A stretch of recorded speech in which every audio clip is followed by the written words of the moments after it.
காலைதோறும் புதியவை. அபிஷேகம் பண்ணுகிறார். ஜனவரி 11. என் தலையை எண்ணெயால் அபிஷேகம் பண்ணுகிறீர். சங்கீதம் 23:5. தலையில் எண்ணெய் ஊற்றுவதுதான் எண்ணெயால் அபிஷேகம் பண்ணுதல். தலையில் எண்ணெய் ஊற்றும்போது தலையில் இருந்து வழிகிற எண்ணெய் நம் முகத்திலும் உடலிலும் வடியும். அப்போது அசௌகரியமாக இருக்கும். உடலில் ஏதோ பூச்சி ஊறுவது போல இருக்கும். இதனால் மனதில் எரிச்சல் உண்டாகும். ஆனால் விசேஷித்த அபிஷேகம் பண்ணுதலின் போது தலையிலிருந்து எண்ணெய் வழிந்தாலும் அசௌகரியங்களை தாண்டி நம் மனதில் மகிழ்ச்சி உண்டாகும். அதை போன்றதுதான் ஒரு கிறிஸ்துவனின் வாழ்க்கையும். எல்லா மனிதர்களும் பாவிகள்தானே. அவர்களோடு சேர்ந்து வாழ்வதில் பல அசௌகரியங்கள் இருக்கும். ஆனாலும் நாம் விசேஷித்தவர்கள் என்னும் எண்ணம் நமக்கு மகிழ்ச்சி தருகிறது. நாம் விசேஷித்த கடமைகளை உடையவர்கள், எல்லா மனிதர்களையும் நேசிக்க வேண்டியவர்கள்.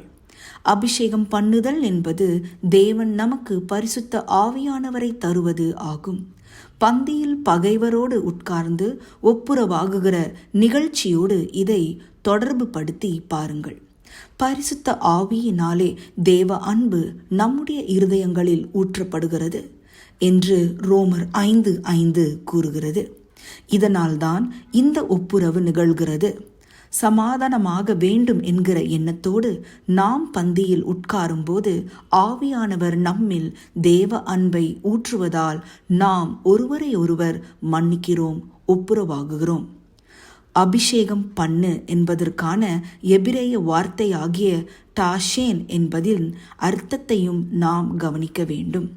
டாஷேன் என்பதற்கு கொழுமையாக்கு, ஏற்றுக்கொள் என்கிற அர்த்தங்களும் உள்ளன. ஆவியானவர் தம் அபிஷேகத்தால் நம் ஆவிக்குரிய வாழ்க்கையை கொழுமையாக்குகிறார்.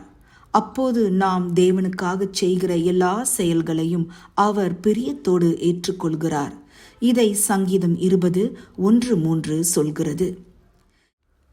2004 நவம்பர் 13 காரில் பயணம் செய்து கொண்டிருந்த 3 இளைஞர்களில் ஒருவனாகிய 18 வயது ரயான் குஷிங் என்பவன் தாங்கள் திருடிய பணத்தில் வாங்கியிருந்த வான்கோழி இறைச்சியை காரில் இருந்து வெளியே வீசினான். எதிரே வந்த காரின் கண்ணாடியை உடைத்து உள்ளே இருந்த விக்டோரியா ருவோலுவின் முகத்தையும் பதம் பார்த்தது.